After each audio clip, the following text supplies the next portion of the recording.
a shell at the tip of your melon. Clear the space. Your brain was a terrible thing to waste.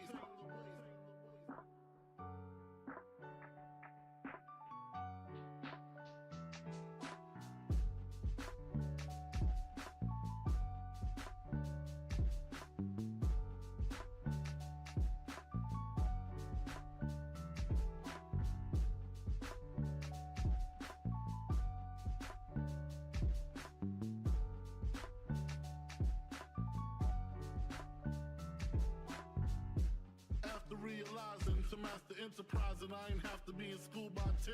I then began to encounter with my counterparts on how to burn the block apart. Break it down into sections. Drugs by these selections. Some use pipes, others use injections. Syringe sold separately. Frank the deputy, quick to grab my Smith & Wesson like my dick was missing. To protect my position, my corner, my layer. While we out here, say the hustler's prayer. If the game shakes me or breaks me, I hope it makes me a better man. Take a better stand. Put money in my mom's hand. Get my daughter this college plan, so she don't need no man. Stay far from timid. Only make moves when your heart's in it. And live the phrase, sky's the limit. Motherfucker.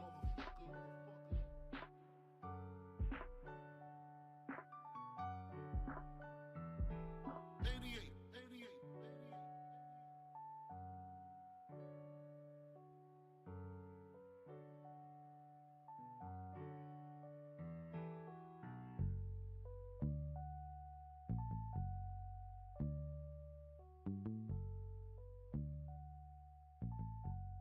And live the phrase, sky's the limit.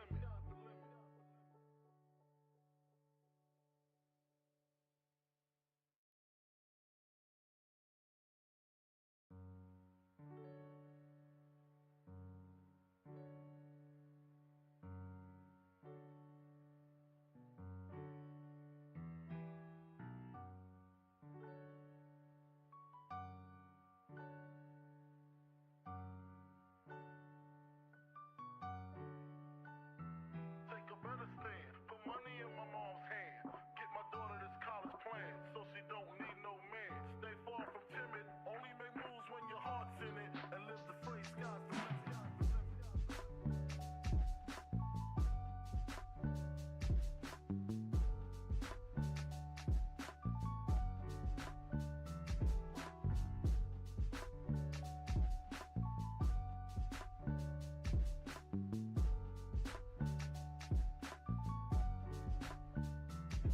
A nigga never been as broke as me. I like that. When I was young, I had 2 pair of leaves. Besides that, the pinstripes and the gray. The one I wore on Mondays and Wednesdays. While niggas flirt, I'm sewing tigers on my shirt and alligators. You wanna see the inside? I see you later. They come the drama. Oh, that's that nigga with the fake. Wow, why you punch me in my face? Stay in your place. Wow, why you punch me in my face? Stay in your place. Play your position. Become my intuition. Go in this nigga pocket. Rob him while his friends watch it. And hoes clock it. Here comes respect. His crew's your crew, or they might be next. Look at they man, big man, they never try, so we roll with them. Stole with them. I mean loyalty. Niggas bought me milks at lunch. The milks with chocolate, the cookies, butter crunch, 80.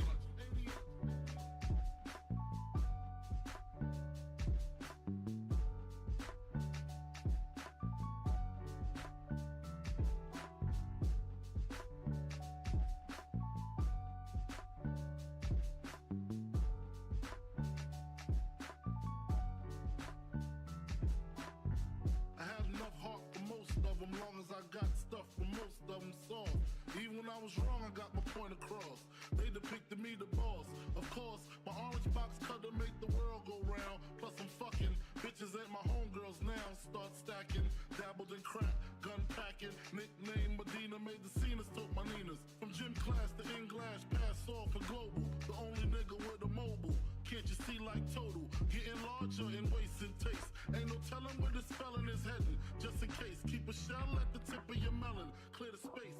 Your brain was a terrible thing to waste.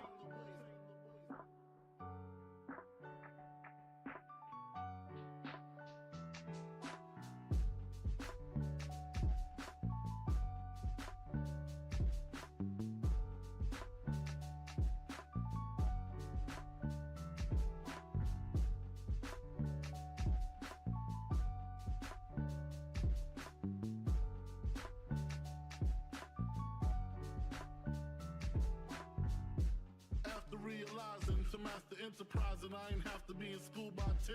I then began to encounter with my counterparts on how to burn the block apart. Break it down into sections, drugs by these selections. Some use pipes, others use injections. Syringe sold separately. Frank the deputy, quick to grab my Smith & Wesson like my dick was missing. To protect my position, my corner, my layer. While we out here, say the hustler's prayer. If the game shakes me or breaks me, I hope it makes me a better man. Take a better stand, put money in my mom's hand. Get my daughter this college plan, so she don't need no man. Stay far from timid, only make moves when your heart's in it. And live the phrase, sky's the limit. Motherfucker.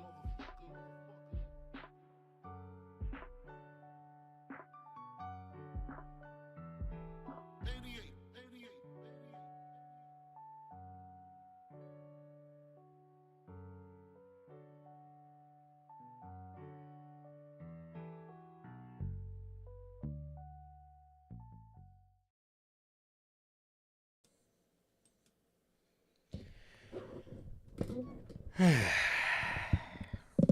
God. What happened, guys?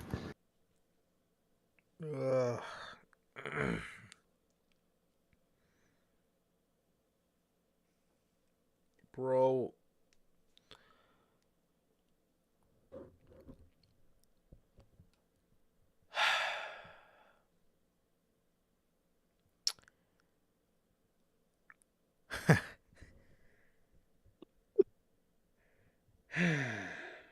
You know, man. And then people wonder why. And then people wonder why some wrestling fans aren't saddened by the news that this was the last Monday Night Raw with a majority-led Vince McMahon company. Because you make calls like that, and it's like, dude, the Royal Rumble lessened the blow because the Royal Rumble pretty much the Royal Rumble was really bad because it came out of nowhere, the Nia Jax return. Ugh. But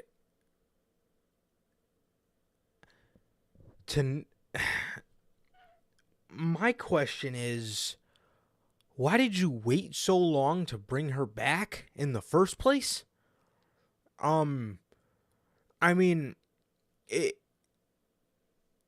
not that I wanted to see her back, but like, when you get to the point where it's like, oh, okay, it's been 8 months since the Royal Rumble, she's probably not coming back. It was probably just a one-off thing.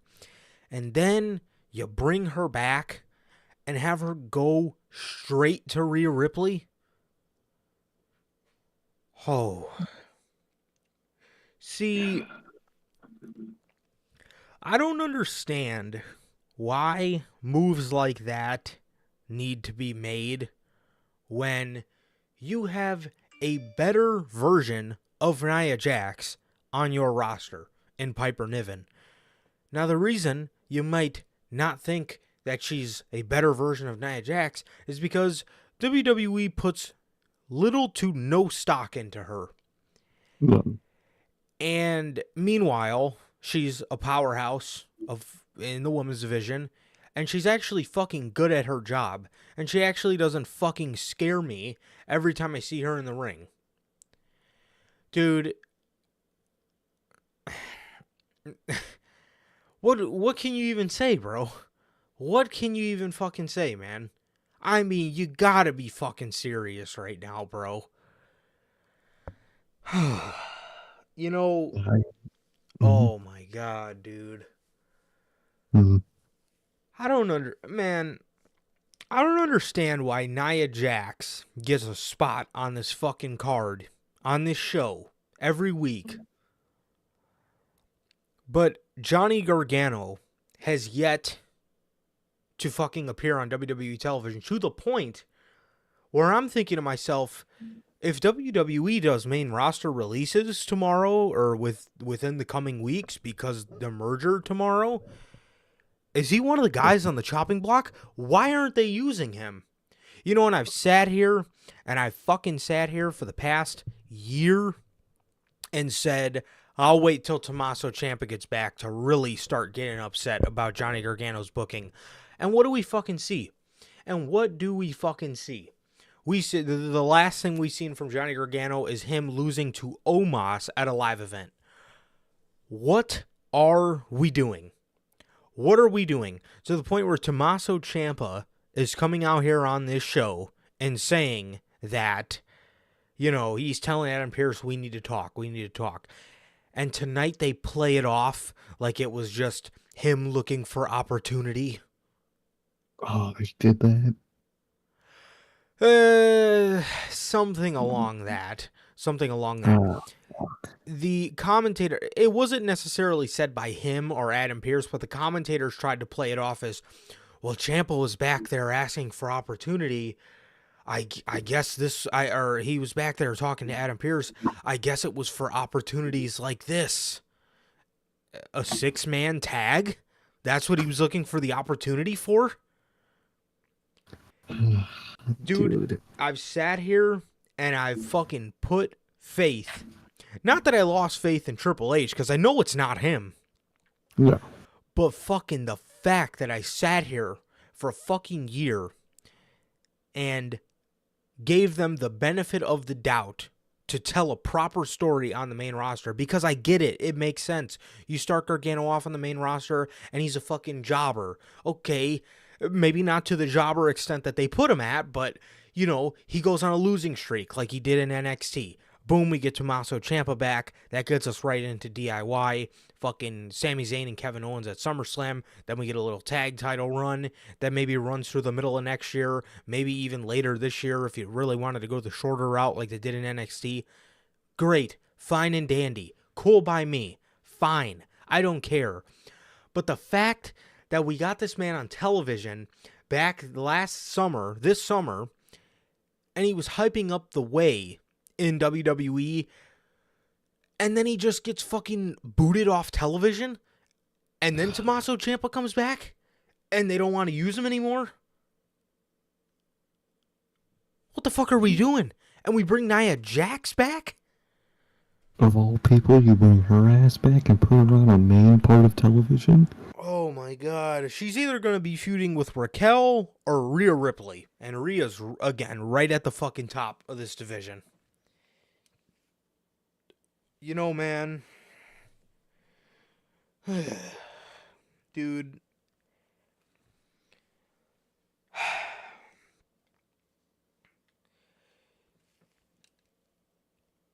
Jesus Christ, man. People, you know, golly, bro. It's like, for such an exciting time in wrestling, it really is, but good lord, there's a fucking lot of stupidity going on, and that is why you need people like us here to tell you about this shit, because otherwise, all you get is these fucking morons in this community. Oh, this is such an unprecedented time in wrestling, like as if it's perfect. It's not fucking perfect, bro, and things like tonight prove it. I can't even put into words how flabbergasted I am that you fucking brung Nia Jax back. It was like, I was literally thinking this fucking right after Raw ended, but I was literally thinking before everybody tweeted out, I was like, well, that was Vince's final fuck you to fucking everybody else, to all the fans. Here's Nia Jax. Jeez. Like, dog. Oh, bro. Especially No, what are you saying? Alright. Oh, you're good. Okay. Like, especially at a time where it looks like Cardi Sane is coming back. You know how bad that looks? Oh my god, I didn't even think about that. Jesus, That is horrible look for this company. But, like, so much big shit is happening in business, you know? But, like, the week-to-week shit, it's been, like, the worst it's been in a long time, dude. Both companies. I can't wait to talk about the fucking other one. Oh Oh, boy. But, like, What happened to weekly television? Does nobody know how to do it They don't anymore? care about it anymore. All they care about is pay-per-views because it lines their pockets. They don't give a fuck. No, exactly. Oh, bro. They don't give a fuck about the weekly shows, and that's the most important piece. The weekly show. If the weekly show is ass, why do I want to watch the pay-per-view? I don't. You think I'm watching fucking Fastlane? You think I'm watching fucking Wrestle Dream? I ain't watching either of those two.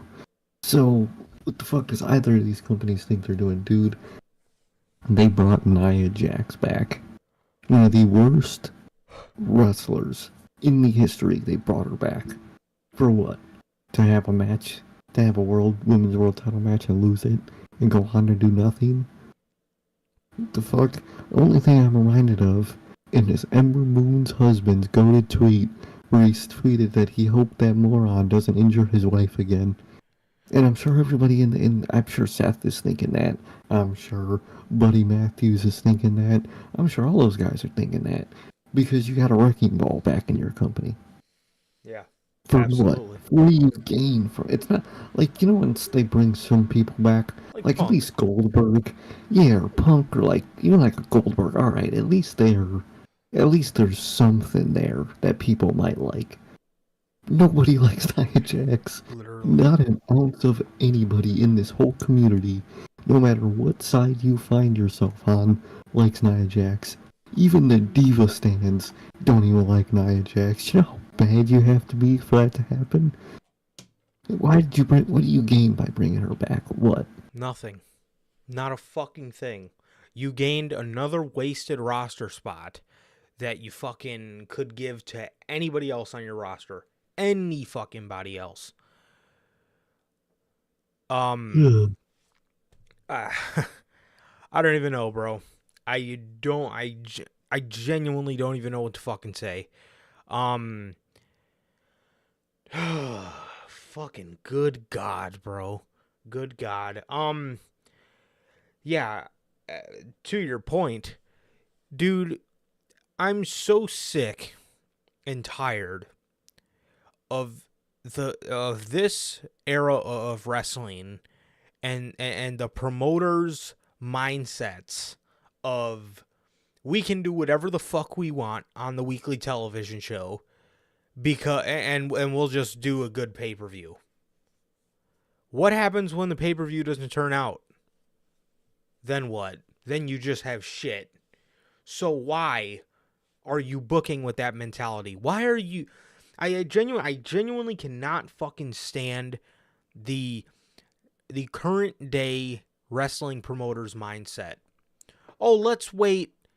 Let's fill up an arena with 80,000+ people, and then let's fucking, and then we'll drop the card on them a week before it happens.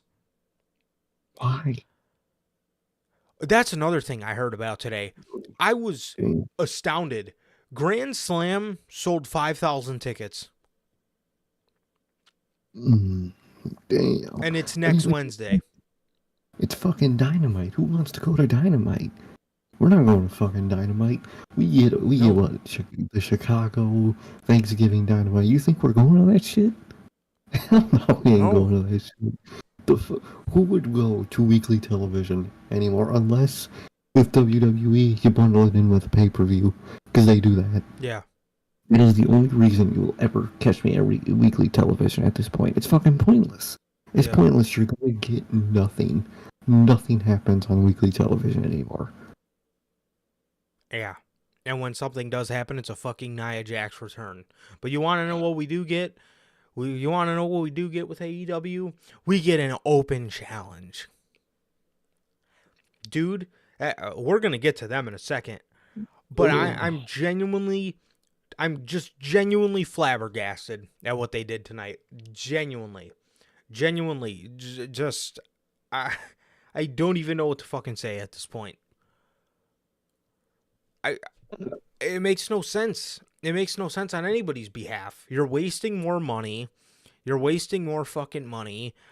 She's not good. She doesn't make your roster good. She's not safe. I don't know what to say. I'm genuinely at a loss for words. What do you fucking say when you see Nia Jax And now you're going to have to continue to see Nia Jax every fucking Monday. Meanwhile, Johnny Gargano, who is one of the best professional wrestlers on this planet, to this day, can't even find himself on television. What about all the women you don't use? Okay? What about the women that got called up that you don't use? What about Alba Fire? What about Isla Dawn? What about Casey Catanzaro and fucking Katana Chance and Kaden Carter? What about them? What about them? What about Piper Niven? What about... Oh, how about this? What about Candice LeRae? What about Candice LeRae? What about Indy Hartwell? Oh, yeah. She did... You took the NXT Championship off her to call Nia Jax up to use another roster spot? That's what you cut Indy Hartwell's NXT Women's Championship run short for? That? What? Dude. It makes no sense, and it does no fucking good for a soul involved. I don't know. Telling you, dog. I don't know, man. Dude. That's fucking wild, bro. That is fucking wild. Literally. Special my ass.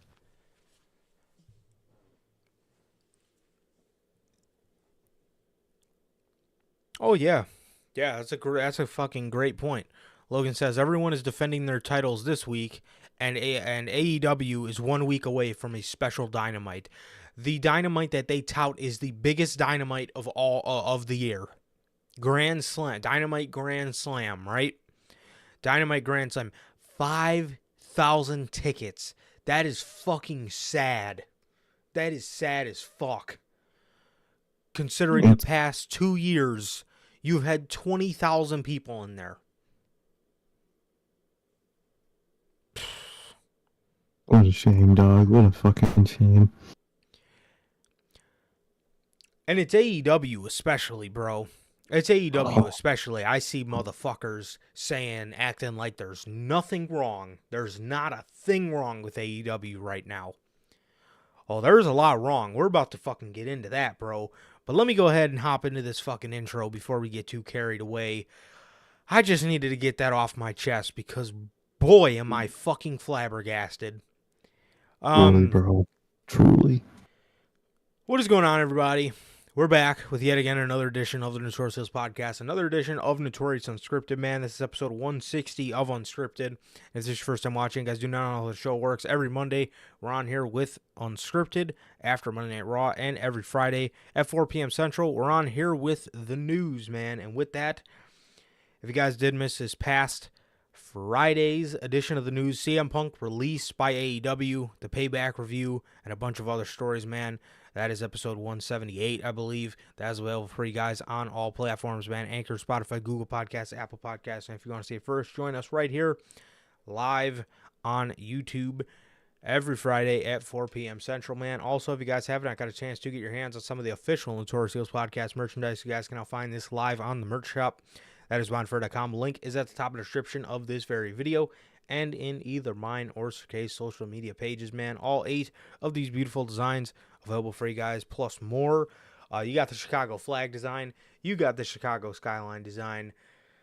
And there I go doing the old one again. You got the Chicago flag design. You got the Uncrowned Kings of the IWC. The base logo, the best kept secret to the IWC. The Riddler-inspired design. The Notorious World Order. You got the Chicago flag edition like you see on your screen. The classic black and white and the Wolfpack red.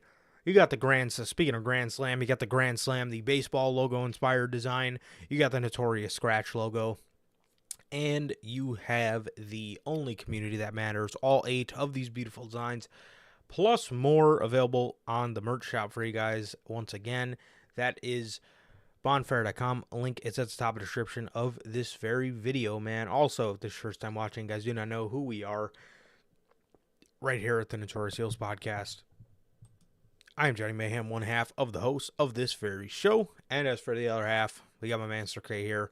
How's it going, man? It's going, man. It's going.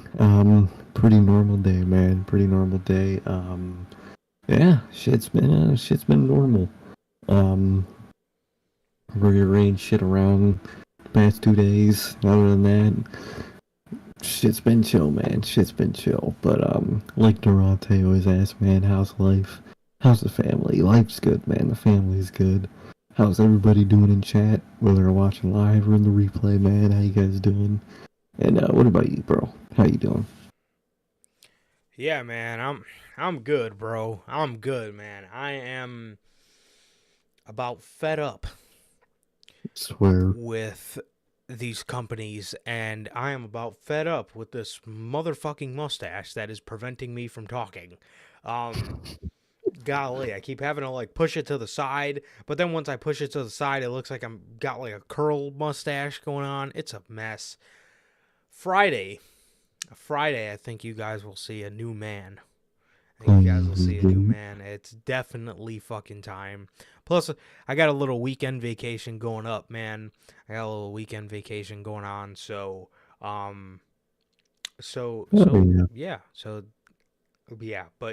if you guys keep seeing me do this, it's because I'm trying to get the fucking mustache out of my goddamn mouth. But I love you guys and you love me, so you guys are just gonna have to deal with curly mustache Johnny for an episode because golly, this is annoying. The beard I don't mind so much. It's starting to get to the point though where it's starting to tickle my neck and shit, so that kind of gets a little annoying, but I've been telling this man to get that Brody beard, man. Dude, I'm trying, bro. I'm trying. It came at an interesting time though. It almost feels like my tribute to Bray Wyatt, growing the Wyatt beard after all this stuff happened. So during this time, it was definitely cool that I had it. Definitely reminded me of him, the early Wyatt family beard. But yeah, it's definitely time for it to go. I think it's been since like May since I've had a fucking haircut, so like 4 months. But golly, yeah. So yeah, the curly mustache is really getting to me, man. But that's the only thing that's starting to irritate my soul. Other than that, I'm good, bro. I'm good. Yeah, pretty good, bro. Pretty good. Man,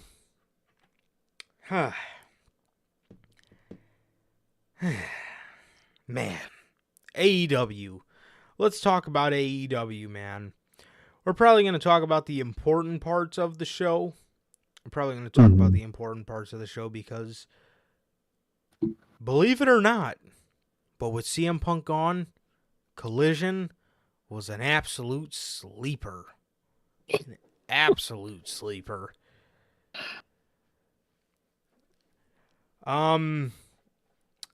Yeah, I'm sure you guys could imagine.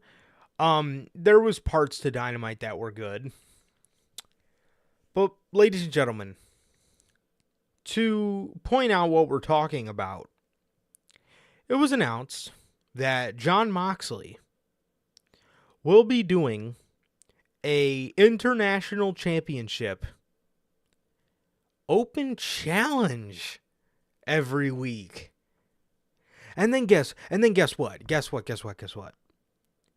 There's another champion in AEW who goes by the name of Chris Statlander. She's doing an open challenge every week. And then hold on, before you moan and groan, there's another set of champions, FTR, that are doing not an open challenge. They're doing the World Tag Team Challenge. They're doing an open challenge every week. But this one's different. They want young teams to see who's gonna step up. What's there, like 4 teams they got? They can put against them? Dude, Well, next week on Collision, they're facing the Iron Savages. Bronson and Boulder.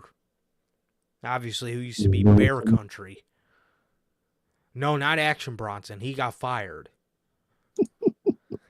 He got fired. Fans wanted him fired, and he got fired. What the fuck, man? But like, dude, what happened to AEW television, dude? They used to be the alternative, dog, and now they're just. But, you know, there was this tweet by this AEW mark on Twitter, and you know how those tweets go. And it was saying how people who want AEW to tell stories and up production and whatnot, and have space between entrances to breathe and whatnot, that those people never understood AEW. They don't want an alternative. They just want WWE light. No, I think what they want, what that fan wants, is New Japan heavy. Fucking American Weekly version of New Japan. When you have that in New Japan, just go watch New Japan. What are you watching AEW for, bruh? How did you get into it in the first place? What were they doing? They were telling stories. All of the elite were. Literally all of them were. Yep. MJF was telling a story when he came in. Chris Jericho, Jon Moxley, everybody that started this scale. Pac and Orange Cassidy had a story when those two talents had a story when this company started. Everybody did. Young Bucks, Paige, all of them, literally everybody was having stories, besides Women's Division, when this fucking company was created. What happened? Now everybody just does fucking generic-ass open challenges. That's all they do. Because title. Because instead of doing what worked for them, they'll be willing to do whatever it takes to be different from WWE. Oh, Triple H is telling stories. We're gonna be the in-ring quality. No, it didn't work for you. It's not working for you. Fucking sure, the numbers are getting bigger, but it's not fucking working for you, dude. It's the storytelling. When you have, I'm sorry, man, but when you have just about the biggest YouTuber, the biggest AEW YouTuber coming out and saying it, then yeah, it's when you know there's a fucking problem with the goddamn company, because their AEW's best moments, their best feuds, and all their best moments come from stories. The Elite, the Hangman Saga that's all I need to say. Literally everything around that whole circle. They realize a story is the reason why Full Gear pay-per-view is called Full Gear, right? Because, you know, Hangman wanted to be full gear ready like Pac for his match with Pac. So he trained to be full gear ready, and that's why they named the pay-per-view Full Gear. They know that it was named after a story, right? I don't think they realize that. Like, dude, literally every big moment in AEW has been a story. All of MJF shit, story. All of CM Punk shit, stories. Fucking the old Elite drama, stories. The original Dark Order, a story. It was all stories, and it was great. There were some great-ass moments and great segments and whatnot. Even Cody's moments. Right before the Codyverse were fun. His feud with Jericho, man. That man's feud with Jericho was amazing for the shit he was saying, for the promos he would have and the segments they would have. MJF and Chris Jericho, yeah, in the fucking second half of the year it fucking took place. It was fucking boring as dick. But the first half, we were getting some unique ass cool shit. I will never forget that dinner segment. We will, in this current state of AEW, a dinner segment is impossible. It's impossible to get in the current state of AEW. Mm-hmm. And that's the shit that made it feel different. Yeah, they were telling stories. It's okay to tell a story. Just tell a different story. Tell a story that's mattered. Tell a story that's grounded. And that's what they were doing. Telling legit-ass grounded stories. And it was great. And now, the only hint of a story we get from most people is just, I don't like you in real life.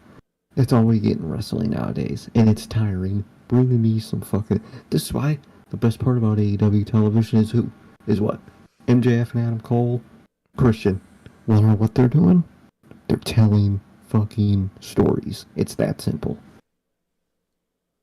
Yes. Absolutely, bro. I couldn't have said it better myself, dude.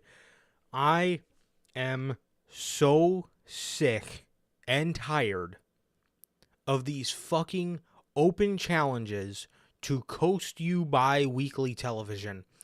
Your just match cards should be, oh, I don't know, a little something called a pay-per-view? Maybe. Oh, maybe a special episode of Dynamite, maybe? Dude, And fucking week to week wrestling, 9 times out of 10, does not fucking matter. And AEW does so much of it, they've damn near proved it to us. I don't think I've ever watched a Collision live. And it sucks for the Collision with Punk that I miss, where he was helping running the show. But now, I'm not gonna give a fuck. Dude, it's already Rampage 2.0 for me. Yeah. Already. It's Rampage 2.0. And I'm not a CM Punk mark. You know, even though you see the fucking thing in the back, we have criticized that man insanely. If you go back and watch this, we criticized the hell out of him and everybody in that situation. Yeah, I mean, you guys know, bro, CM Punk's on my Mount Rushmore, but that's not going to stop me from being honest. Being honest, yeah, he was fucking causing problems backstage, but at least Collision was fucking nice to watch. Yeah. At least it felt different. It felt like a wrestling show and not like just match show. It felt like Triple H with the like Tony Khan is booking wrestling shows when he used to book actual wrestling television, genuine television. And He's playing universe mode. Exactly, he's playing universe mode, where you can't have any segments. You can't make a segment in universe mode, and that's what he's fucking doing. Dude, I don't know, man. I don't know. I genuinely don't know. I genuinely don't know, man. Instead of putting Jon Moxley, who's a main event established guy in your company, instead of putting him in a main event feud to elevate the international championship, instead of putting Jon Moxley up against Keith Lee, up against Swerve, up against fucking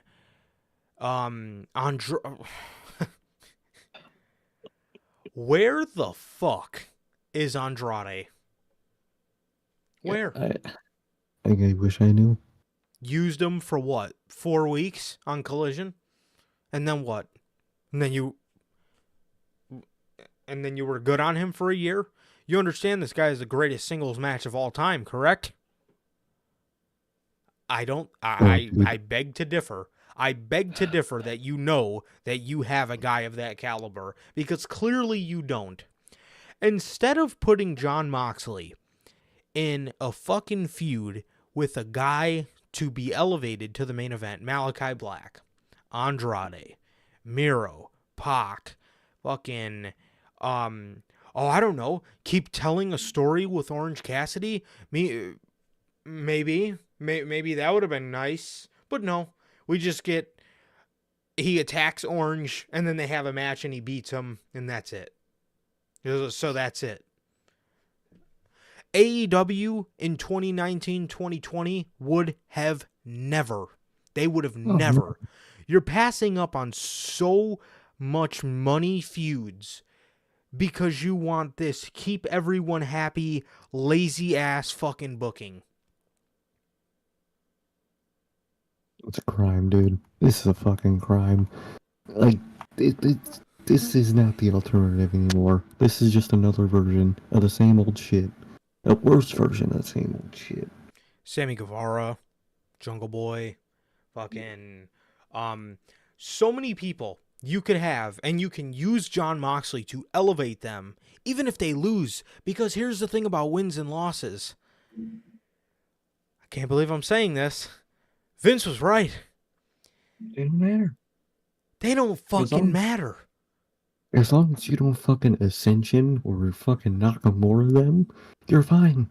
You're literally fine. Yes. Look at, yeah, as long as you don't fucking outright bury somebody, and on their ascent to the top, wins and losses don't matter. Or on their ascent to the top, wins and losses do matter, right? Because you can't have somebody like a Bray Wyatt where you want to build the guy up, but you just hand him fucking losses every time he has a big match, and then you expect him to somehow, some way, people still looked at Bray as a fucking huge star, which is just a testament to his greatness and how fucking great that he was. Again, as long as you don't do something like that to somebody, you'll be fucking fine. If you build Andrade up for fucking 4 months, just wins, and then you throw him to Jon Moxley, if they tell a good story and they have a great match and Andrade fucking loses, but he tried his absolute hardest, guess who doesn't look like shit? Andrade. exactly. But guess what happens when you use the guy on television for 4 weeks and he's been off ever since? Guess what? He looks like shit. It's insane, dog. It's really insane that they don't understand this. Instead of gunning for one of AEW's top stars, Miro's return consisted of squash matches for 2 months. Are you fucking kidding me? Again, AEW in 2019 would have never done something this stupid. Look at the caliber of shit we were getting then. Right? Jon Moxley and Kenny Omega. Chris Jericho and fucking Cody Rhodes. Chris Jericho and Jon Moxley. Orange Cassidy and Pac. Pac and Hangman. Pac and Kenny Omega.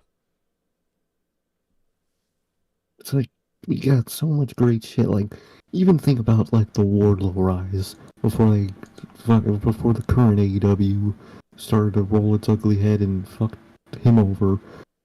How much time and effort they put into Wardlow and his rise? Yes. 3 years. 3 years. He was MJF's bitch. And it was great. They were a great team. And it was just slow hints of MJF not caring, not giving a fuck, treating him like shit. And it was a slow build-up of him being tired of it, him saying he's having enough, and he fucking gets that one up on MJF, man. And then they did nothing with him after. That is a whole other bag of worms. But the build, that was an actual build. Think about this. If they capitalized on Wardlow's momentum, instead of having him do absolutely nothing after he won the TNT Championship, you see a common theme here? Wardlow, if they would have rode that momentum out, do you know who probably would have been a lot of people's first choice to take the title from Max? Probably fucking Wardlow. But what'd you do to him? You fucking buried him, and he's been off TV depressed ever since. And what did Tony Khan say about him before? Oh, Wardlow's one of the breakout stars in wrestling. Is he? Is that how you use a breakout star? If that is, then holy fuck. You do not need to be near the pen at this point. I don't know, man. Tony Khan's really been pissing me off. And then this guy has the audacity to go out on a media scrum and say there's been a lot of criticism over bad pay-per-view builds, and I'm just going to stop listening to that online because we always turn out a great show. Do you not understand what they're complaining about? They're not complaining about the pay-per-view. They're complaining about the build. And the build is non-existent. And where do you build them? Weekly television. That fucking sucks. Because you're giving us fucking Jon Moxley versus AR Fox. And I still don't know why AR Fox is a babyface again. I don't understand, dude. I don't understand what happened to weekly television. I do not. I don't understand it. I do not fucking understand the shit, man. I really don't. Um, you At this know. point, uh, Oh no, yeah, you go ahead. at this point, I'd rather take the fuck that time period where all anybody gave a fuck about was the weekly ratings, because I guess that made them make the weekly shows actually enjoyable and watchable. How can you guys start caring about that again? Because I hope that would mean you care about the weekly TV again. Unfucking believable, man. Unfucking believable. Complete embarrassment. A complete fucking embarrassment, man. Um, this AEW, man. This AEW, man. I'm starting to get to that point. I'm starting to get to that point, and I think I'm pretty much there, bro. I think it's okay enough to say that this AEW is a fucking shell of its former self. Oh, 100% shell of its former self. Or its former self. Again, bro, 2019 and 2020 AEW would have never booked no shit like this. Oh, fuck no. God, no, they wouldn't have. They'd be telling stories left and right, man. Yeah. And now what do we get? Tony Khan doesn't want to put two top stars in a feud together, so instead we'll just put everybody in a fucking we'll put everybody. Imagine all the fucking insane shit you could be having on your television screen at once. At once. Imagine it. Shit could be so crazy right now when it's not. Fucking ridiculous, bro. I don't know, man. I don't know. It's genuinely, bro. It's genuinely a fucking shell of its former self. It really is, dude. It really is. And it's so sad to see, man. It really is, man. But you know, we're wrong, and he doesn't want to listen to us because reasons. Reasons. We're just fucking. We just want WWE light, man. That's all we want. I'm sorry I like my professional wrestling to matter, but these are the same AEW fans that said, "Oh, we tell WWE doesn't tell stories. We're the ones that tell story. The reason AEW stands out is because they actually tell stories. They actually tell long-term booking." Whatever happened to that? Now they don't tell any booking. Oh yeah, now these are the same fans that hate the stories all of a sudden. Exactly. And where did Exactly. Tony Khan's fucking brain go? I wish I knew, dude. I genuinely wish I knew. I don't understand it. I don't understand it, man. This is the same guy that fucking. This is the same guy that was behind. Maybe not behind, but this is the same guy that greenlit so many of AEW's best stories. And now he doesn't care about stories anymore because he wants to take the baton and run with it, like Cody said, and he wants to book his universe mode. Yep. Have his little dream matches because he's a little mark, and just wants to book little universal mode dream matches. That's all he wants to do. Open fucking challenge after open challenge. Give me a fucking break. Okay. Orange Cassidy opens the show. He greets everybody, lets everybody know he's okay. He says, "Because I'm Orange Cassidy and I don't have a catchphrase." It was a very short promo. After this, John Moxley comes out and him and Orange walk past each other. Him and Orange. There was like a spot where Orange was walking up the ramp and they showed like a little shot of him turning around. And what was John Moxley in the ring for? He was in the ring for his open challenge of the International Championship. A fucking open challenge against AR Fox. who's just coming out with Darby Allin, just babyface as fucking babyface can be at this point. Meanwhile, you just split this guy up from a money pairing. Ski Mask AR Fox, fucking Shiesty AR Fox, AR Shiesty, and That Swerve. shit was so fun, man. And they just fucking dropped it for literally no reason. No reason To at all. who gave anything from that? Nobody. John Moxley wins, and yeah, John Moxley just wins the match, and AR Fox is sitting there sad, and Darby's, trying to console him, I guess. So let's get happy for a second, because we see a video package with our boy Christian Cage. My goat. Well, we get a video package with Nick Wayne. He's sitting in the back. And then we just hear, "Greetings, Nick." And it's just fucking Christian. And he goes up to him and he says, "Nick, I did a little bit of research on you, and I was able to look up some footage from your father, Buddy Wayne. I watched some of his tapes, and I owe you an apology, because he was even worse than I thought." So Nick gets pissed. And Christian then tells him, "You're hanging around with Darby Allin, but if you need a real mentor, you can always look to a champion," as he raises the TNT title and he walks away. Why do I have a feeling they're going to try to Dominic Mysterio Nick Wayne? Oh, I think so. I think the goal is to turn him heel. I think he's gonna either align with Christian or just kind of help Christian beat Darby in and go into a feud with Darby by themselves. But either way, I think they're gonna turn Nick Wayne heel, which that could work.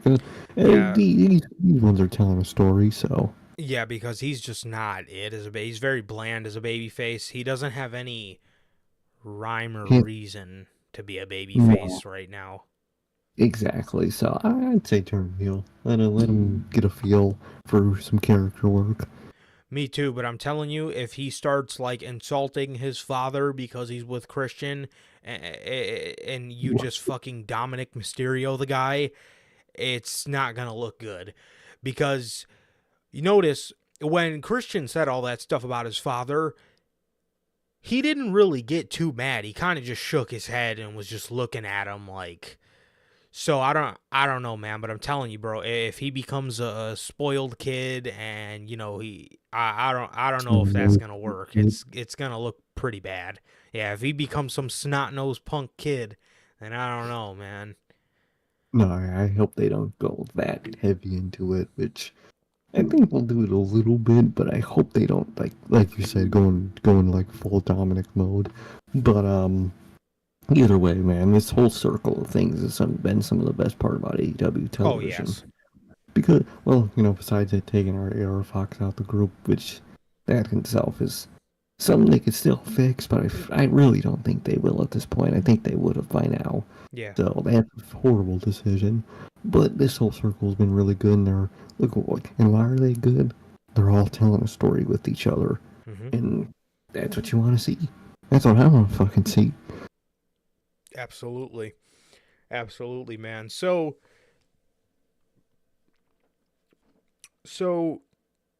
the next match is the TBS Open Challenge. Chris Statlander versus a mystery opponent. Not that I'm saying I wanted Jade Cargill in this spot, but you brought Jade Cargill back on Saturday, but did a whole little mystery opponent thing on Tuesday, or on Wednesday, and she was nowhere to be found. Okay. Instead, we get Emi Sakura.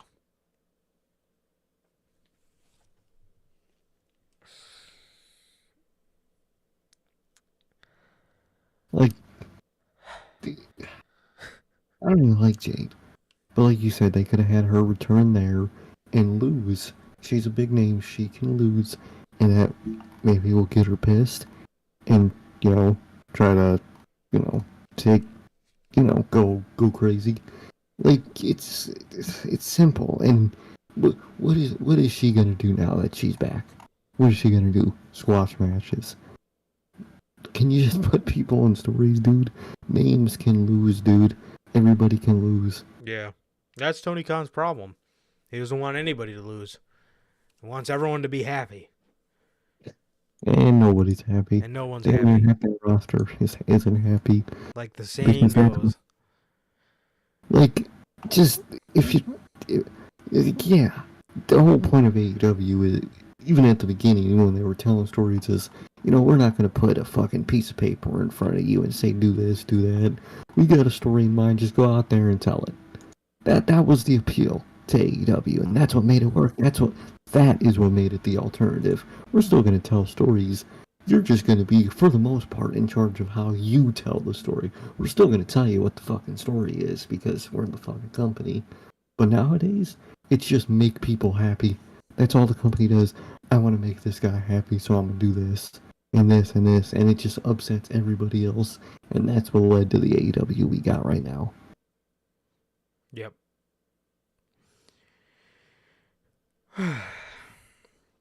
So Chris wins the TBS Open. Hey. Okay, who cares? Chris Jericho and Sammy Guevara defeat Aussie Open. They defeat Aussie Open,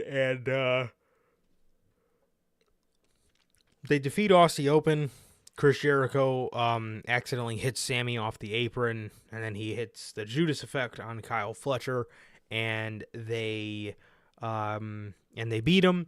Sammy then thought that the hit was intentional, and he walked away on Chris. So that was that, and yeah, that's the latest development in that story, I guess.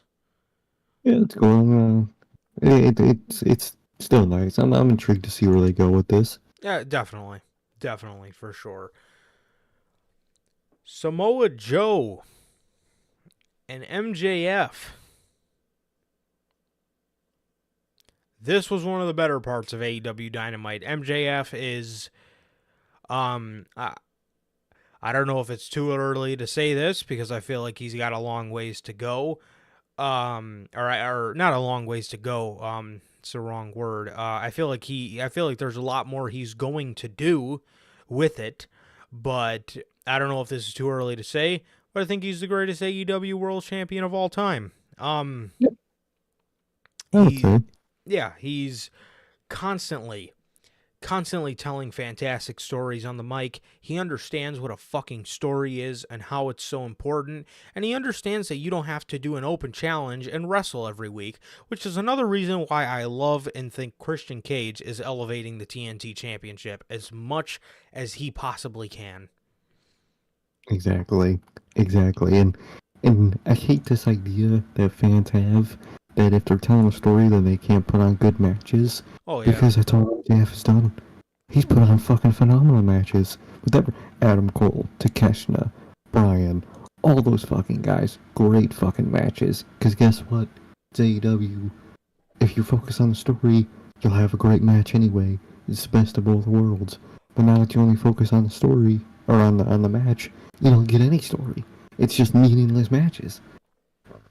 It's infuriating. But MJF has been phenomenal, man. Truly, I would probably say, definitely, if he's not in someone's top, number one, he's got to be in their top 3. 100%, man. Yeah, I think he's like the whole package out of all the AEW World Champions. Like Jericho was a phenomenal one. Moxley was good. It wasn't too much stories with Moxley's reign. Decent matches with his reign. Kenny had decent stories. Nothing too crazy other than like the Hangman one, but like other than that, he didn't really obviously like the John Moxley one was very good too. But there was kind of that summer period where he was just like in a feud with like Christian, and then he was in a feud with fucking Pac and Orange Cassidy, so those ones are kind of weak, but like his match quality was always great, but the story factor kind of lacked in the middle of the reign. And then Hangman's match quality was absolutely like 10 out of 10. The stories weren't really there though. I don't necessarily know what him and Adam Cole were feuding over, and him and Lance Archer. I don't even know why the fuck Lance Archer was getting AEW World Title shots. And then the Punk one was it was decent. The butterfly effect that had on wrestling is wild, but that feud was decent. But and then Punk did have some good match quality, man. He did have to he did lose the title in a backstage brawl, but I digress. Never lost. But MJF's been. Like, the stories have been there, and the match quality's been there. The 4-pillar story, I really enjoyed it. The feud with, Bryan was really good. I really liked the feud with Bryan. The one with Moxley and, like, William Regal was really good. Well, that was really good. Yeah, and then Adam Cole's been fucking great. Now here we are with Samoa Joe.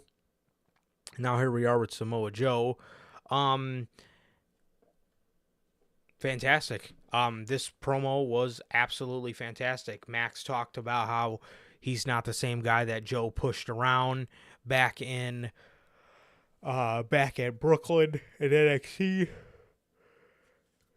He made Samoa Doughboy. He was like just making like Samoa Joe fat jokes, and then he said that the sound of the ice cream truck really fit Samoa Joe.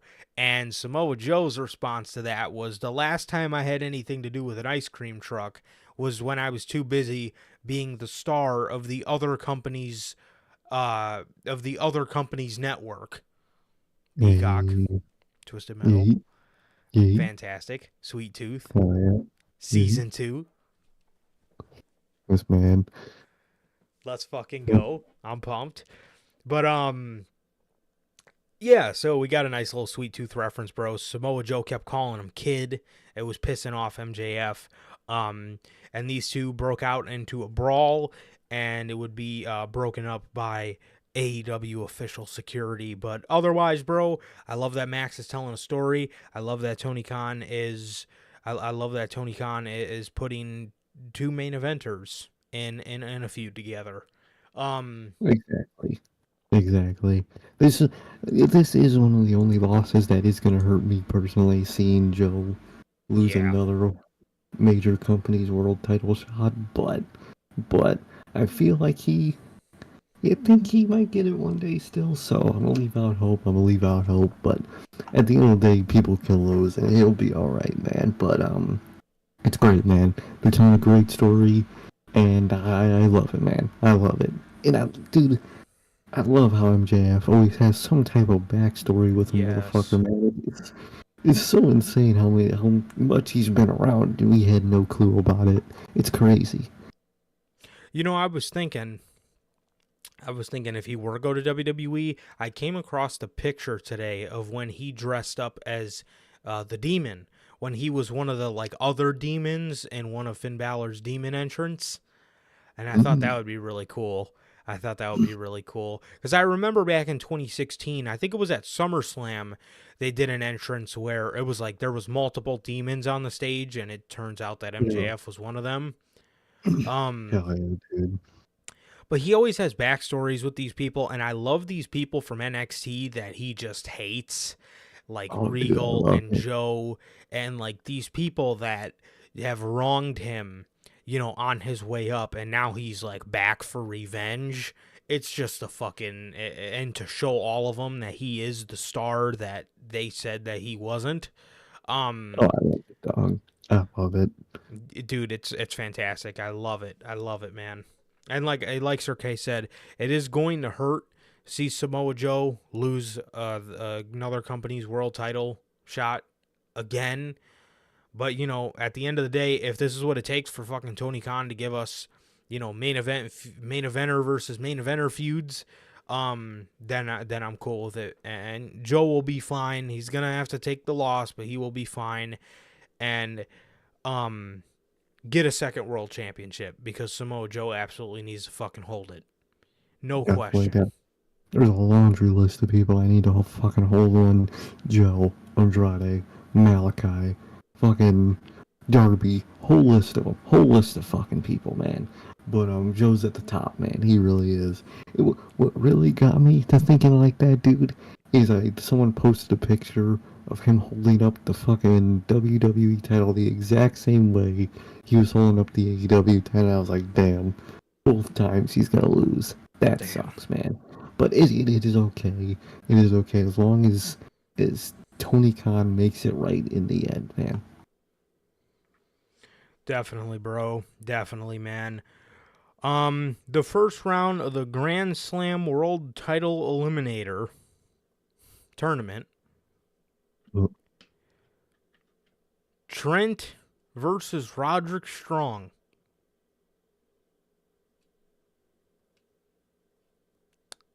Okay. Why Trent is even in contention for a world championship? Okay. Roddy beats him.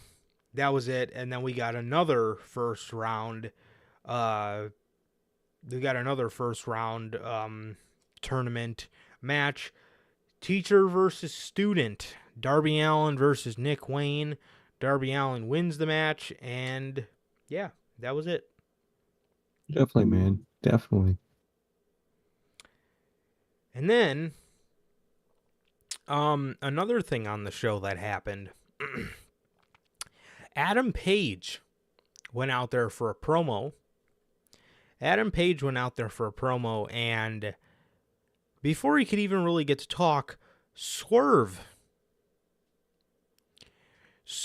and Prince Nana come down to the ring, and this was another thing that was fantastic. It's very nice seeing a main eventer get in a feud with one of the stars that you're trying to establish. It's very nice to see.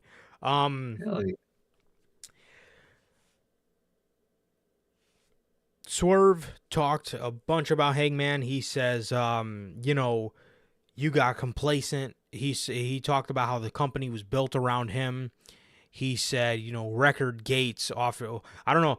Well, I don't know about that one. You'll have to ask Philip about that one. But I don't know if Hangman's the reason for all these record gates. I think it was Punk.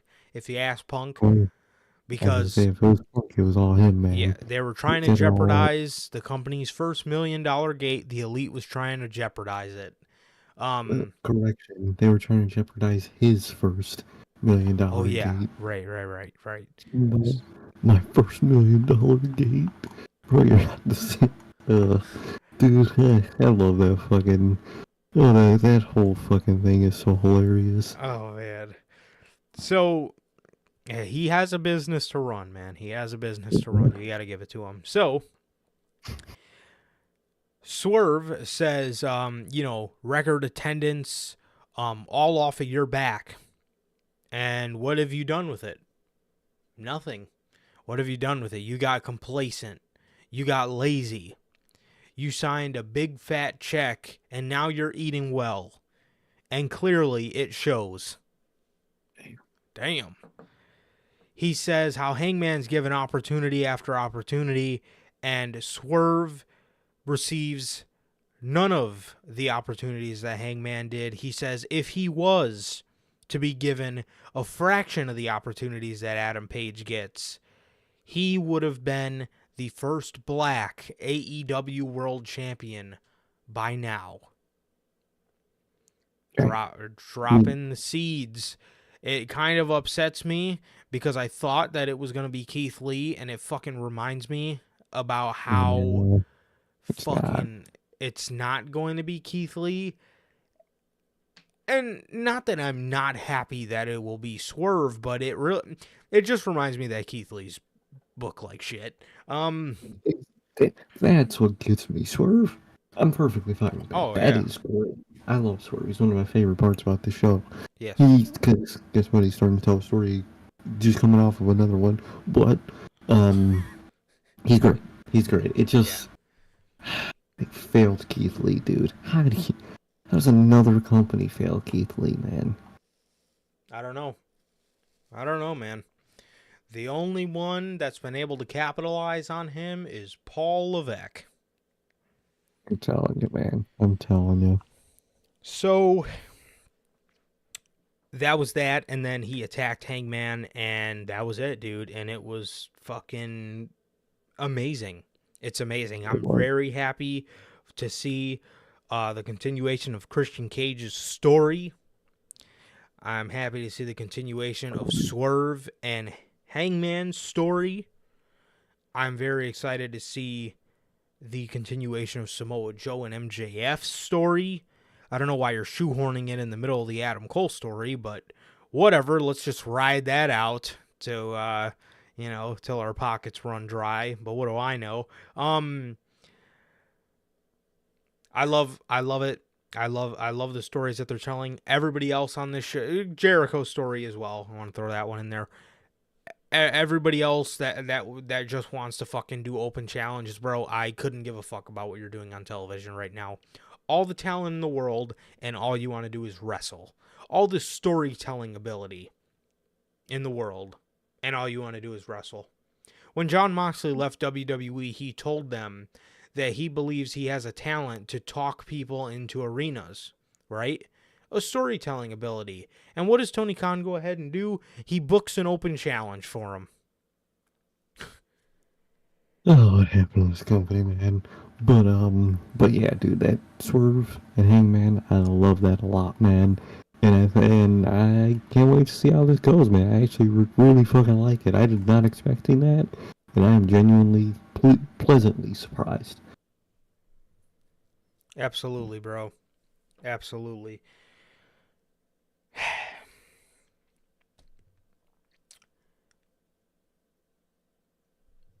Collision. Collision.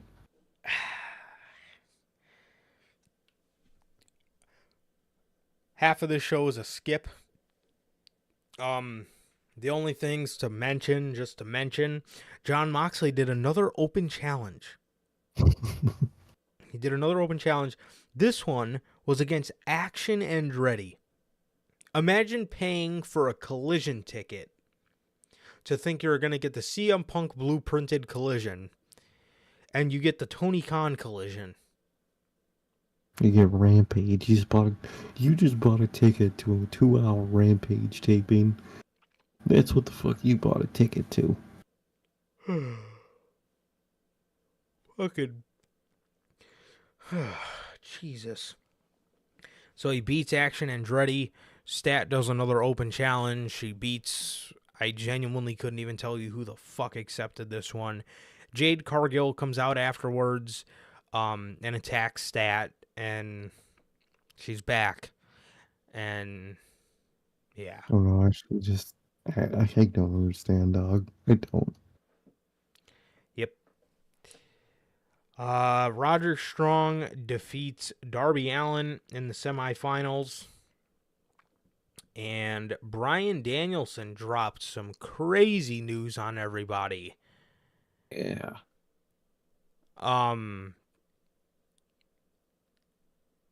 He said that he promised his daughter that when she turned 7, he would start finishing up on his wrestling career. What the hell that means, I have no idea. I don't know if that means he's going to retire, or I don't know if that means he's going to move to a part-time, maybe pay-per-view only schedule. That's what I've heard in the news, that after, when that happens, I think they said like next year or something. It's in May. Yeah, I know. Yeah. After May, it's he's going to transition to be more of a special attraction for AEW and just kind of do behind the scenes stuff mostly. So it's gonna suck. It is gonna suck, but yeah, like the GOAT, man. It's easily in like the current state of wrestling and what built it, he's a part of that Mount Rushmore easily, man. It's funny. It's kind of ironic that one of the other first people on that one would probably be CM Punk, but they like built everything that AEW was the reason it was created. But anyway, um, yeah, man, that's really shocking, and it's gonna suck, man. It's gonna suck, but whichever best for him, man. Whichever's best for him. Definitely, bro. It's gonna suck and we're gonna miss him. But if anybody deserves it, and if anybody deserves to go out how he wanted to, it's been an absolute pleasure. There was a point in time where we didn't even think we were gonna get to see Brian wrestle ever again, and Yeah, dude, it's truly been an honor to watch his career. And golly, ever since he's came back, some of the fucking bangers that man has put on will live in wrestling history forever. hell yeah. So Brian dropped that on everybody, and then Ricky Starks came out, and those two cut a promo on each other, and that was Collision. Oh, he also called out Zack Sabre Jr. for Wrestle Yeah. Dream. She's this pay-per-view I don't give a fuck about, but good for them for getting that match finally set up, man. But Definitely. I do not give no fuck about that goddamn pay-per-view. Definitely, man. All right. The little bit we have to talk about SmackDown. Jimmy Uso wants back in the bloodline. I seen everybody saying that they're done with this story. I seen people saying that Roman needs to come back because the story's fizzling out.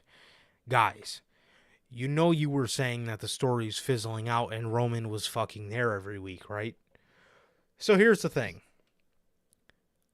Do I think that it was logical to have Jimmy Uso want back in the bloodline? Fuck no. He's the reason that all this happened. But I'm not going to immediately give up on it like everybody else is.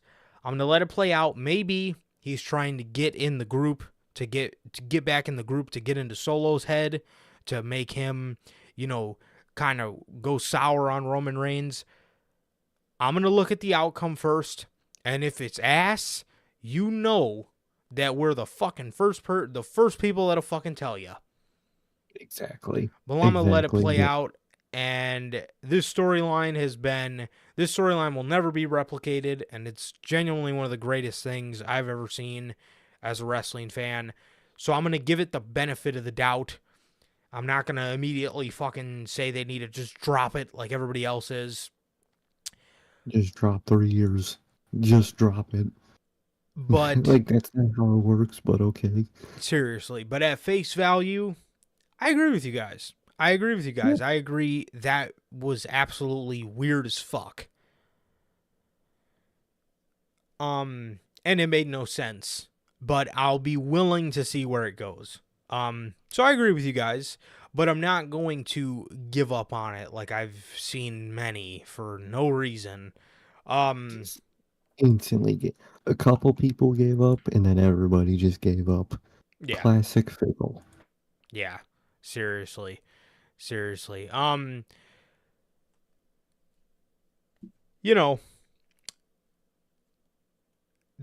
But yeah, I mean that's my stance on it. I'm gonna let this shit play out. And I understand, I get your point, Logan. I understand you want it to come to an end soon, but dude, as soon as Cody Rhodes lost, what were we on here saying? You guys better buckle up for another year.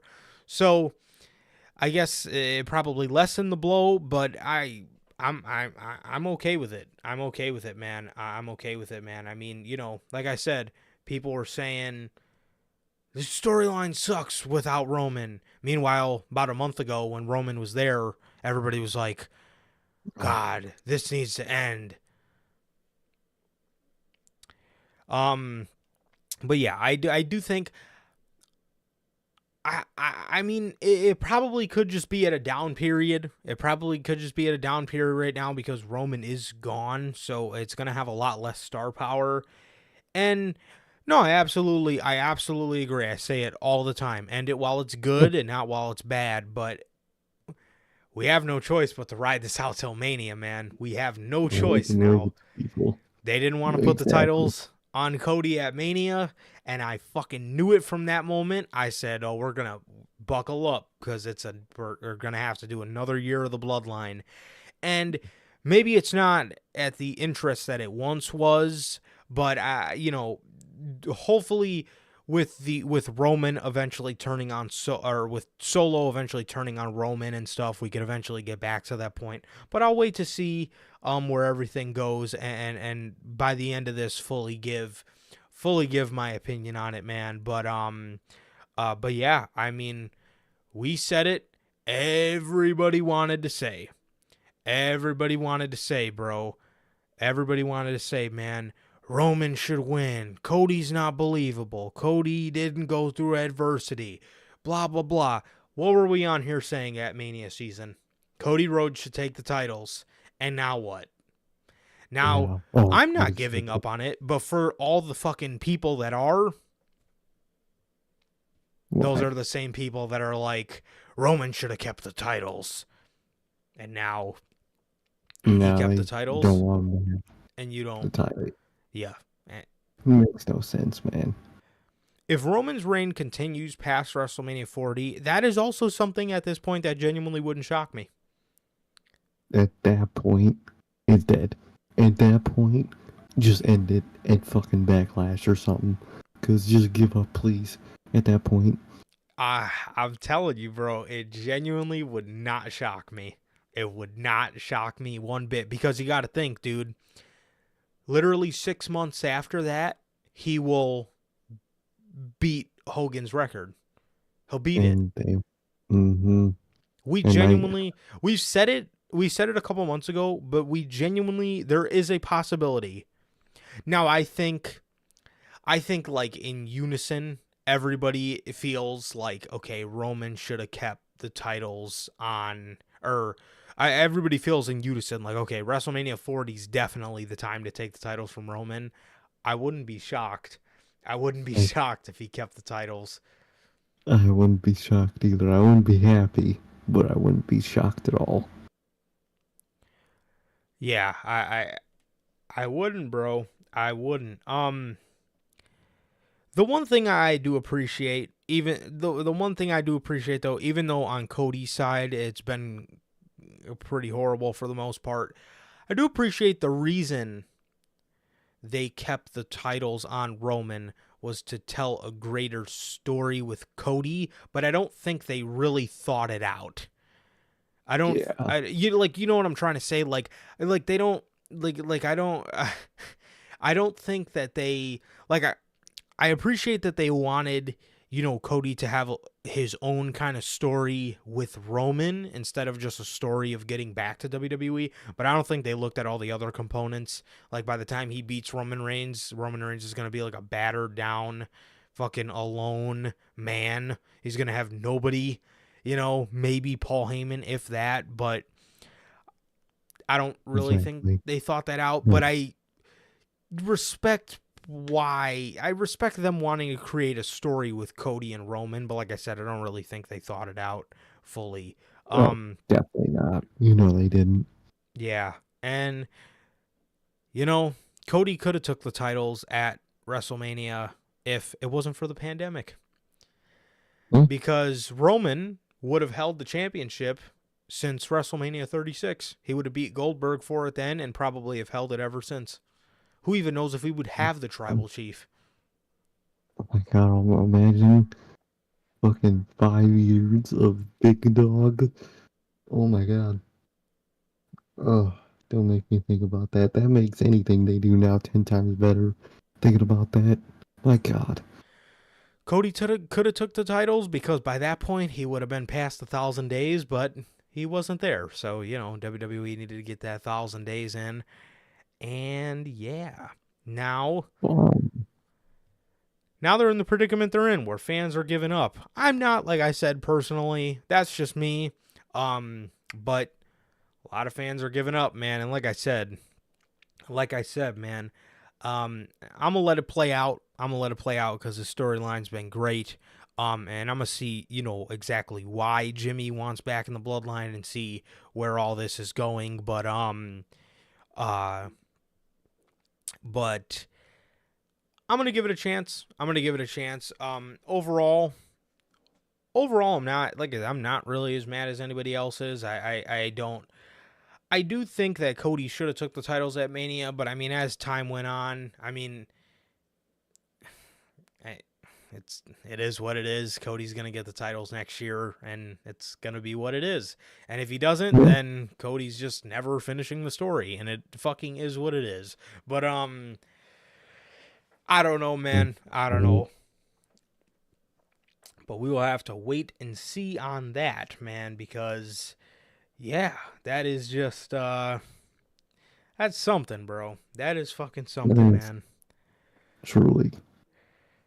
So yeah, man, that's the fans giving up on the bloodline, man, and I just personally don't get it. I don't get it. No. I'll let it play out. Exactly. Let it play out, guys. Let it play out.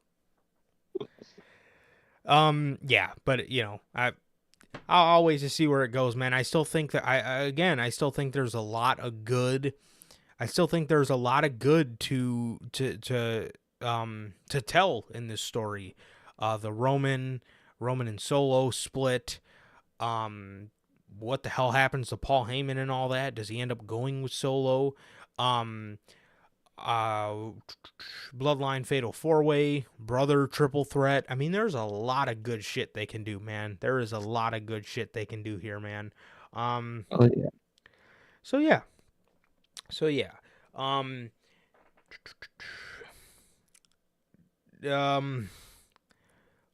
Raw. My favorite. Yeah, right. Jey Uso opens the show. And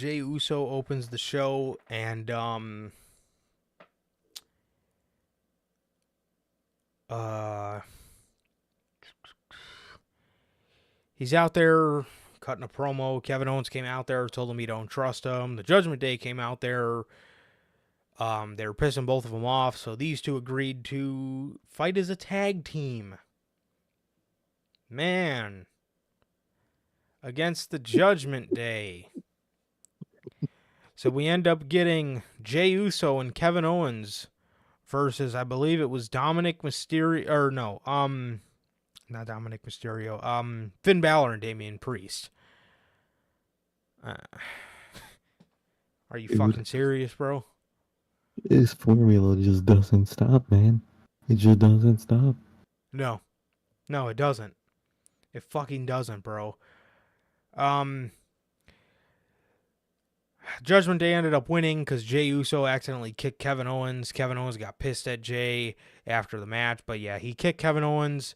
Kevin Owens fell into on the ground and then got hit with a coup de grace, and that was that.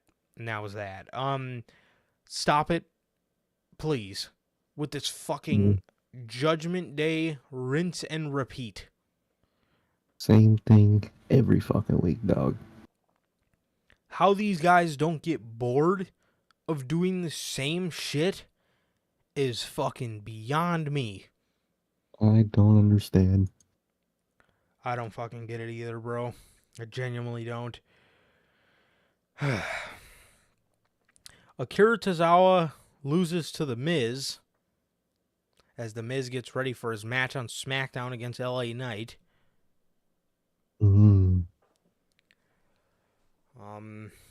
Okay. What a warm up to LA Knight, man. What a way to get yourself ready for a big match, man. Akira Tozawa. Oh yeah. Yeah, nothing like it. So Gunther has a championship celebration. They all came out there in suits. They look pretty sick. Chad Gable came out there and he, told Walter that he's going to get back to the Intercontinental Championship because he beat him once and he knows he can do it again. Walter told him that he told him, he said to him, he says, you are trying to use Gable then would kind of mention, how his daughter was crying and how, he's going to make sure his daughter walks out with a smile on her face. Walter told him that he was using his kids. He was using his kids to get another glimmer of spotlight, and how he's a tremendous athlete, but he is a horrible father. Man's been hanging out with Christian Cage too much, man. I think he took some inspiration, man, and I like it. So, just like me. So Imperium would then jump Chad Gable, with Otis coming out, and then Tommaso Ciampa coming to the ring with a steel chair to fend them off. Oh, why? What's going on here, man? I have no fucking idea, man. I have no idea. I'm telling you. So this was that, man. Although I would love to see them give Gunther a new championship, I feel in WWE standards, I feel like it's too early for a new championship. For the IC title. Yeah, unfortunately. But I definitely get your point, man. I definitely get your point, and I would not be against that. But yeah, so this was that, and this would later get set up for a 6-man tag, Imperium versus Ciampa and Alpha Academy. Xavier Woods would then lose to Drew McIntyre. No mention of Matt Riddle tonight. They pulled him from the show. Yeah, they did pull him from the show. They did show, video packages from the past couple weeks of, their problems with the New Day and stuff as his situation gets resolved. But then we get a Nakamura video package where Shinsuke tells Seth, "I'll challenge you when I feel like it." That was what it culminated to. It was him just speaking in Japanese for like a minute, and then he ended it with, "I'll challenge you when I feel like it." You had the ultimate opportunity to beat him for the title, and you didn't take it. They're making the Nakamura case worse. Up until now, it was just, they've already buried some Nakamura so much, I don't care about him. Now, they're making him look stupid. Now they're making him look like a fucking idiot. He looks like complete shit.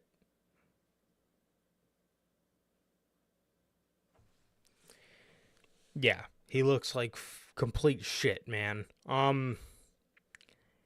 I'll challenge you when I feel like it. What do you even say to that?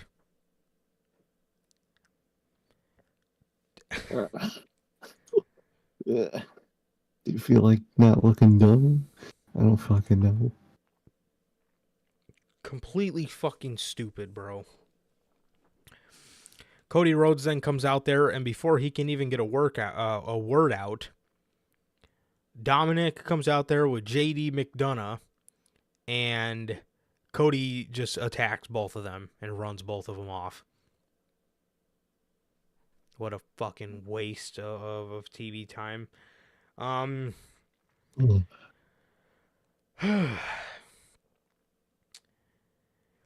Baszler defeats Chelsea Green, and as Piper Niven was going to, come to Chelsea's defense and got in Shayna's face, Zoe Stark then came to Shayna's aid, and they fended off those two. They fended off Piper. Another fucking waste of time. I Let's just waste more of Zoe Stark's time. Just put her in another fucking pairing that's not going to elevate her at all. Yeah. Yeah. Seth comes out to the ring, calls out Shinsuke Nakamura, but Shinsuke is in the back beating up Ricochet to get into Seth Rollins' head. What? He beat up Ricochet. I'm sorry. Are they fucking boyfriends? Why is that? Am I psychotic? Why would they get into Seth Rollins' head? Was he the fourth Secret Shield member? What the fuck? If I was Seth, I wouldn't give a fuck. Why would anybody give a fuck? Dude, Seth was just standing there. Yeah, that's not his boy. What do you beat him up for? Dude, they are making this man look so dumb. Oh, this fucking... I can't stand Nakamura nowadays, bro. This shit makes absolutely no sense. I'm beating up Ricochet to get into Seth Rollins' head. Was he fucking dating him? What?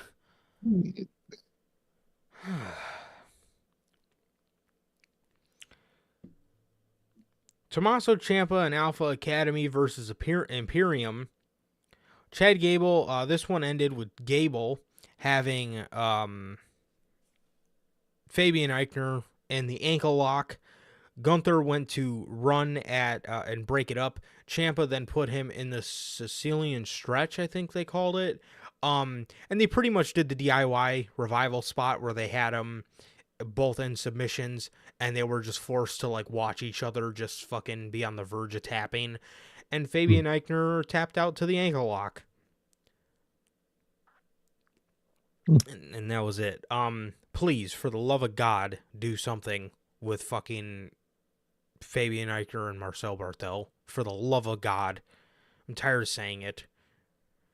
Like, another thing about weekly television and just wrestling companies as a whole, dude, they have failed tag teams. Both companies. Every tag team is just lackeys in a faction. And Yeah. I hate to see that. LWO. Fucking... Imperium, for a while, Bloodline, fucking, for a while, JAS while it existed. Like, dude, can people just be a tag team? Santana and Ortiz in the Inner Circle. Yep. Never fails, dude. Never fucking fails. What a fucking complete mess.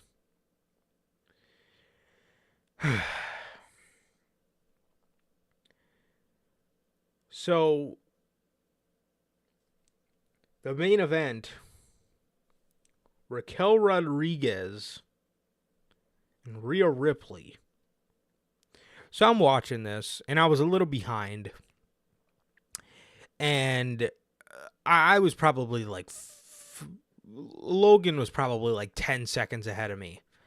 Because I'm watching this match, and I, get a Twitter notification, and it said something like, "Are you fucking kidding me?" or something like that. And I said to myself, hold on. I was like, is Raquel about to fucking beat Rhea Ripley? I was like, because that would be the only thing that would make, I know Logan pretty well. That would be the only thing I feel that would make Logan be like, wait, what the fuck? So I just see, Logan's tweet. It said something along the lines of like, "Are you fucking kidding me?" or something like that. And I was like, oh no, I better shut my phone off because something stupid's about to happen. And then I see her. Rhea goes in the ring. The ref's not looking. Somebody grabs Raquel Gonzalez, and it's fucking Nia Jax. As she gives her a Samoan drop. And then she goes and stands ringside behind the ref, just standing there. Just standing beside the ring. As if the ref can't put two and two together, but oh fucking K. Rhea then takes advantage, gets the victory, and after the match, she walks towards Jax to kind of like thank her. Or to say something to her, and Nia headbutts her and gives her the Yokozuna fucking corner sit out thing. Yeah. The ultimate badass, man. She's back again. Why? Oh, and this Why? crowd was fucking dead for this return. Dead. Good. Good, dude. You brought back Nia Jax. Who the fuck wants that? We already went over it in the top of the show, bro, but I mean, you guys know how I feel about this, bro, and I am just I'm at a loss for words, bro. This is just fucking absolute dog shit. Absolute dog shit of a move. Like, literally, dude. Literally, I don't understand at all why this was made. Like, No. no, who gains anything from this return, man?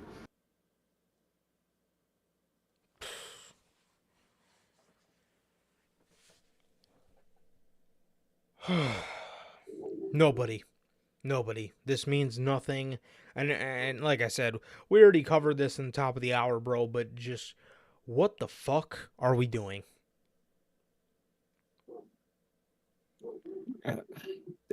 Nothing with weekly television. Nobody is.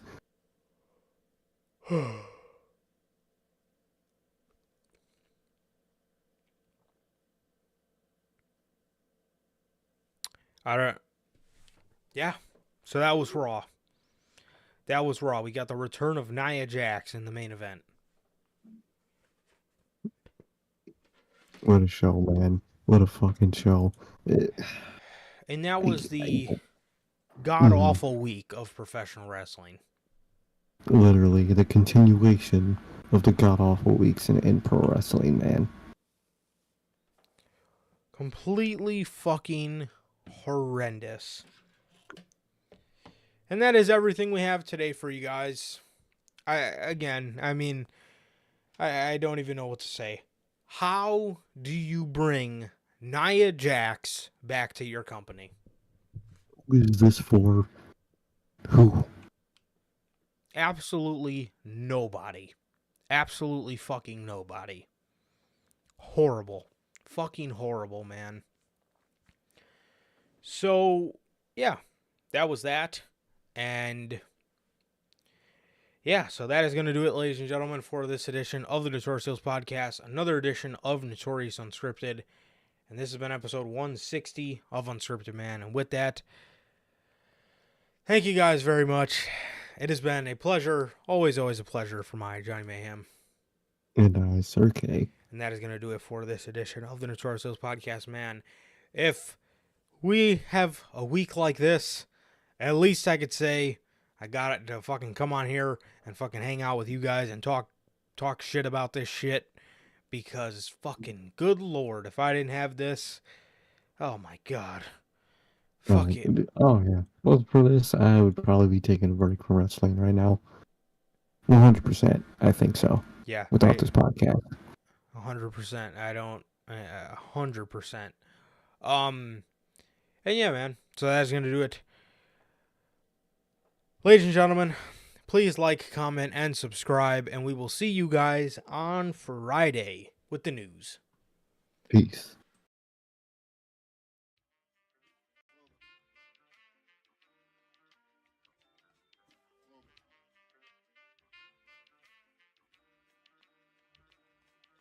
I used to get deals on the bitch.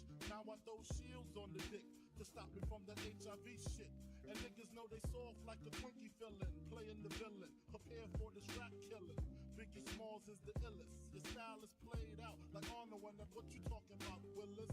The thrill is gone, the black Frank White is here to excite, throw dick to dice. Bitches are like I'm brainless, guns are like I'm stainless steel. I want the fucking fortune like the wheel.